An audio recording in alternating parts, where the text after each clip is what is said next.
Salut toi! Ah ça fait longtemps, hein, quasiment un mois sans vidéo là. Bah, quoi de mieux aujourd'hui que de revenir avec un nouveau modèle d'Anthropic à analyser. Voilà, je vous montre juste ici. Effectivement, depuis hier, il y a Opus 4.8 qui est sorti. Enfin, je dis depuis hier, mais là, vu que la vidéo sort samedi, théoriquement, c'est sorti il y a 2 jours, sorti jeudi, donc oui, ça fait 2 jours, et excuse-moi, oui, en effet. Bon, donc concrètement, le but, c'est qu'à la fin de cette vidéo, qui va durer, je sais pas, 5-7 minutes, vous ayez tout compris de ce modèle, quels sont ses avantages, quelles sont ses capacités aussi, quelles fonctionnalités ce modèle est aussi apporté, parce qu'on peut voir qu'il y a Anthropic qui nous a apporté des petites fonctionnalités avec. Donc voilà, petit résumé, c'est parti, on voit ça tout de suite. Alors comme d'habitude, on va se retrouver sur la page d'Anthropic en question, qui va nous introduire Claude Opus 4.8, voilà, avec leur super design, comme d'hab. Ici, on a donc leur benchmark. Donc ouais, si on s'arrête au benchmark, on peut voir comme d'habitude que oui, voilà, ça y est, Opus 4.8 est mieux en tout point par rapport à Opus 4.7, c'est celui-là qu'il faut absolument utiliser, etc., etc., etc. Pour le agentic coding, donc là, ils mettent en avant le SWE Bench Pro. Ce qui est bien d'utiliser aussi, c'est le SWE Bench Verified, qui permet voilà, de comparer les performances des différents modèles avec cette fois-ci des projets GitHub qui sont là renouvelés constamment, et pas forcément des projets pour lesquels les modèles sont entraînés à l'avance, parce que forcément ça fausse un peu les résultats. Mais voilà, en tous les cas on a Opus 4.8 qui est meilleur que Opus 4.7, sachant que le coût en termes de tokens en input et en output n'a pas évolué par rapport à Opus 4.7, donc c'est les mêmes coûts, et sachant même que la performance d'Opus 4.8 est meilleure qu'Opus 4.7, théoriquement ce dernier va consommer moins de tokens pour, entre guillemets, le même travail. Donc sur le papier, vous allez économiser des tokens à utiliser Opus 4.8. Sur le papier, je dis bien. Donc voilà, si on voit ici donc le coût, on est à 5 $ par million de tokens d'input et 25 $ par million de tokens d'output. Donc ce qui équivaut, comme il le dit ici, à Opus 4.7. Alors par contre, on a un fast mode, ça pour le coup je connaissais pas, qui est du coup 2 fois plus cher. Voilà, je connaissais pas ce fast mode, donc voilà, si vous le connaissez, n'hésitez pas à me le dire en commentaire, ça m'intéresse. J'avoue, je n'en ai jamais entendu parler. D'ailleurs, je vous ai fait un magnifique schéma sur Escalibro pour un petit peu mieux comprendre voilà, donc, ce qu'apporte 4.8 par rapport à 4.7. Je vous partagerai dans tous les cas ce schéma sur la commune School, donc vous pourrez le checker avec plaisir. Voilà, dans la partie 1, donc reproche 4.7 et les réponses qu'apporte 4.8. Pourquoi cette partie-là? Parce qu'en fait, tout simplement, il y a Anthropic qui en fait, a adressé ce modèle pour répondre à une partie des requêtes de la communauté, donc des requêtes de la communauté qui n'étaient pas satisfaites de certains points du Opus 4.7, sur différents sujets, et le but de ce 4.8, c'est de répondre à ces besoins. D'ailleurs, juste avant de parler de ça, oui, il y a Opus 4.8 qui sort, ce n'est pas du tout le Claude Mythos que vous avez entendu parler, et d'ailleurs, ce Claude Mythos, ils en parlent juste ici, donc What's Next. Ici, ils nous parlent du projet Glasswing, qui est Claude Mythos tout simplement. Ils sont toujours en train de travailler dessus, et apparemment, ce dernier, donc ce modèle qui sera hyper performant, sortira dans les prochaines semaines. Donc voilà, on se tient au courant là-dessus, je vous ferai une petite vidéo quand ça sortira, bien sûr, parce que ça risque de perturber pas mal de choses dans le domaine de l'IA. Hop, toi, je t'arrête tout de suite pour que tu penses à liker et à t'abonner, car ça tient de ouf la chaîne, et on se retrouve tout de suite dans la suite de la vidéo. Donc je reviens sur mon petit schéma voilà, qui met en avant du coup les réponses qu'apporte Opus 4.8. Donc pardonnez les phrases qui sont un petit peu faites avec de l'IA 1, pardon. Mais voilà, globalement, l'objectif de 4.8, c'est d'apporter plus d'autonomie et plus de rigueur sur la durée, au niveau du modèle, sur les tâches longues notamment. C'est pour ça qu'au début, ils avaient sorti le /goal sur Opus 4.7, pour permettre à l'IA de toujours maintenir le bon cap jusqu'à la fin, pour pas qu'elle digresse et qu'elle parte voilà, dans une direction qui n'est pas celle que l'on voulait au final sur les grosses tâches. Maintenant, le modèle tient mieux la route par rapport à ça. Avant, pareil, 4.7, il bloquait pas mal lorsqu'on discutait avec lui. Il dirigeait vraiment dans des domaines très précis. Il fallait vraiment le challenger pour que voilà, ils disent « Ah oui, ça aussi, cette solution, elle est pas mal. » Maintenant, il est directement plus souple. Il va plus permettre voilà, donc le brainstorming notamment, un ton plus collaboratif globalement. Ici, pour les tokens, donc globalement, c'est ce que je vous ai dit, le nouveau modèle, il est plus efficace. Donc théoriquement, pour le même résultat, il va consommer moins de tokens. Bien sûr, à confirmer.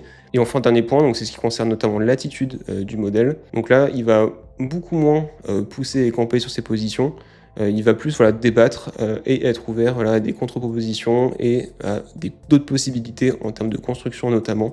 Donc c'est cool parce qu'on a moins l'impression de débattre avec quelqu'un qui sait juste faire une seule chose. Il va vraiment voilà, pousser la réflexion plus loin et ça va nous permettre de mieux travailler notamment parce qu'on va voilà, challenger l'outil et pouvoir avancer dans des directions qui sont potentiellement des directions qu'on n'a pas pensé au début. Ensuite, avec ce nouveau modèle, on a le curseur d'effort. Donc là, j'ai pas besoin du schéma, pour le coup, je vais vous le montrer directement sur le terminal. Voilà, je suis sur le terminal, donc là, je suis sur Opus 4.8, comme vous pouvez le voir ici. Vous avez un petit message qui dit Opus 4.8 est arrivé.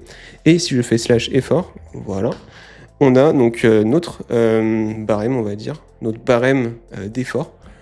Plus on va être bas, et donc plus vers le low, et moins notre modèle va réfléchir intensément. Donc on va en fait économiser des tokens, par contre la réflexion sera moins poussée. Donc là c'est un petit peu la juste valeur à trouver quand vous travaillez par rapport à votre projet. Est-ce que vous avez besoin de pousser le curseur loin pour avoir une bonne réflexion et avoir des bons résultats, ou alors est-ce que vous pouvez justement optimiser les coûts et aller plus vers le low. Donc là maintenant on peut voir qu'on a la partie XI et qui était déjà un peu avant, mais la partie max surtout, donc qui est encore la version plus poussée. Et attention, on a la partie ultra code avec ce super effet violet. Globalement, c'est juste le mode XI avec le nouveau mode par contre qui est le mode workflow. Le nouveau mode workflow, qu'est-ce que c'est? Donc là, je tape workflow. Voilà, et dès que je le tape, on peut voir qu'il y a, voilà, en violet, il y a workflow qui apparaît. Et en fait, ça permet d'initier des workflows dans notre séquence. Donc là, disons par exemple, je veux construire une app. Je veux construire une app comme Spotify, voilà, par exemple, n'importe quoi. Créer-la moi avec workflow. Donc là, je tape juste workflow. Donc là, on peut voir qu'il est identifié.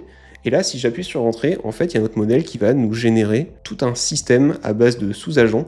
Des sous-agents qui vont pouvoir être jusqu'à 16 en même temps à travailler. Donc, vous avez bien entendu 16 agents. Et en tout, dans cette tâche-là, je crois que ça peut atteindre 1 millier d'agents. Voilà. Une tâche en question peut faire tourner à la fin 1 millier d'agents en tout pour arriver à ses fins. Donc en gros, ça va être lui, l'agent principal, qui va dispatcher jusqu'à 16 sous-agents en même temps pour réaliser votre demande. Donc attention, ça va être énormément énergivore, si on peut dire ça, tokenivore, parce que ça va consommer beaucoup de tokens, parce que tous les sous-agents vont avoir le même effort que l'agent initial. Donc là, imaginons, là je suis en mode effort max, et bien tous les sous-agents vont être en effort max aussi, normalement. Si je dis pas de bêtises, vous pouvez me corriger bien sûr, mais c'est ce que j'ai compris en tout cas. Donc voilà, ça va consommer énormément de tokens. Donc si vous êtes en mode, je sais plus comment ça s'appelle, Xcode, je vais regarder à nouveau. Donc voilà, si vous êtes en mode ultra code, pardon, donc ce sera le mode XI plus workflow. Donc c'est-à-dire que tous les sous-agents qui va lancer seront en effort XI. Par contre, ce que vous pouvez faire, c'est que vous pouvez vous mettre en medium bien sûr. Voilà, je suis en medium, et là je fais workflow. Et là, ça va lancer tous les sous-agents normalement en medium. Voilà, donc c'est un bon truc à savoir. Vous n'êtes pas obligé d'être en ultra code pour pouvoir lancer des workflows. Et donc voilà globalement ce que ça fait ces différents niveaux d'effort. À savoir que la différence entre low et max, bien sûr, c'est en fait l'équivalent de deux modèles différents en termes de réflexion, tellement la différence est importante. Par contre, le coût en token est aussi important. Et pour un peu mieux comprendre cette partie de workflow, justement, donc avant, quand tu discutes avec lui et Claude va te répondre, tu vas ensuite lui répondre à notre commentaire et il va ensuite travailler dessus, etc. ainsi de suite. Le contexte de Claude se remplit et à la différence près, quand tu utilises la fonctionnalité agent, tu vas lancer un premier prompt à Claude, lui il va gérer ses sous-agents et il va lancer tous ses sous-agents et à la fin, il y aura une vérification croisée du travail de tous les agents et un seul résultat final. Et l'avantage, c'est qu'on va économiser nos fenêtres de contexte. Donc pour reprendre un peu ce que j'ai dit, donc on a jusqu'à 16 en parallèle qui peuvent tourner. On peut avoir jusqu'à 1000 agents pour une seule run qui vont avoir tourné. Donc ce qui va être énorme en termes de tokens. Je sais pas comment ils vont gérer ça, mais typiquement, je sais pas si c'est accessible Non, je crois que c'est accessible pour tout le monde du moment qu'on a au moins le pro, donc à 20 €. Voilà. Donc à vérifier. J'ai pas encore testé la fonctionnalité, s'il y en a qui l'ont testé, n'hésitez pas à le dire aussi, c'est assez intéressant. Et enfin, voilà, donc ça c'est la partie honnêteté, ce que je disais un petit peu avant. Opus 4.8 va être beaucoup plus honnête sur le travail qu'il fait. Il avait tendance à être beaucoup trop confiant. Donc là par exemple, il pouvait dire j'ai push les 50 fichiers, c'est bon. Alors qu'en réalité, il en a fait que 15. Voilà. Donc c'est des choses qui pouvaient arriver malheureusement, il fallait dire t'es sûr que t'as bien fait ça? Il disait ah oui, au fait, non, je l'ai pas fait, oups, catastrophique, j'en pouvais plus, ok. Alors que là, maintenant, bon, apparemment, il a beaucoup plus tendance à flaguer les incertitudes. J'ai push 15 sur 50, il en reste 35, je continue. Et apparemment, autre info d'après Anthropic, par rapport à Opus 4.7, on a Opus 4.8 qui est 4 fois moins susceptible de laisser passer un bug dans son propre code. Donc ça, c'est assez cool. Avec donc du coup cette info, Opus 4.8 ne laisse passer un point important que 3,7% du temps, voilà, d'après Anthropic eux-mêmes. Donc à voir ce que ce modèle va donner. Dans tous les cas, il est très important pour moi de toujours vous dire de bien choisir le modèle en fonction de votre besoin. Si vous avez besoin de coder une application et de partir de zéro from scratch, alors oui, c'est sûr, utiliser le meilleur modèle, bah, c'est le mieux. En termes de coût aussi, parce que il va réfléchir plus intensément, mais il va faire moins d'erreurs. Moins d'erreurs, du coup, c'est plus de temps gagné. Le temps, c'est de l'argent. Du coup, vous gagnez de l'argent à la fin. Voilà, plus vous avez une app qui fonctionne, donc c'est très cool. Après, si vous avez besoin typiquement d'automatiser des flows en entreprise ou quoi, peu importe. Moi, typiquement, quand je travaille en entreprise, j'ai besoin d'analyser beaucoup de data. Et pour cette analyse de data, sur des workflows qui sont très, comment dire, linéaires, bah, j'ai pas besoin d'Opus 4.8, 4.7 non plus. Tout simplement, je tourne sur GPT 4.1 mini, voilà, c'est pour vous dire. Voilà, parce que quand vous avez beaucoup d'itérations à faire, vous devez faire des optimisations de coûts, donc vous trouvez le modèle qui fonctionne juste pour ce que vous voulez, en consommant le moins possible. Voilà, donc c'est à vous après de faire vos benchmarks. Voilà, donc là on a le dernier modèle qui est sorti, très efficace pour les personnes qui veulent avoir un coach, qui veulent créer une application. Voilà, j'utilise pour me challenger sur des décisions stratégiques par exemple, voilà, donc ça c'est très intéressant. Mais pour après des utilisations concrètes en entreprise, donc des workflows déterministes, etc. Là, je vous invite à ne pas utiliser ce genre de modèle qui va être overkill globalement. Voilà. Par contre, oui, par exemple, si vous voulez rédiger un post sur les réseaux sociaux aussi, par exemple, même si je vous invite à rédiger un post sur les réseaux sociaux de manière humaine, je trouve ça cool quand même.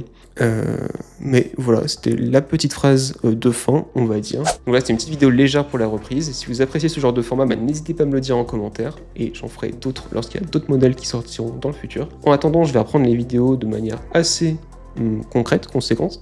Normalement, une autre vidéo sortira au courant de la semaine. Voilà, je vous dis pas encore le sujet. Ça va être un tuto, un guide sur un outil que vous connaissez sûrement déjà. Et maintenant, sur ce, je vous laisse. Je vous souhaite un bon samedi et je vous dis à la prochaine. Allez, salut!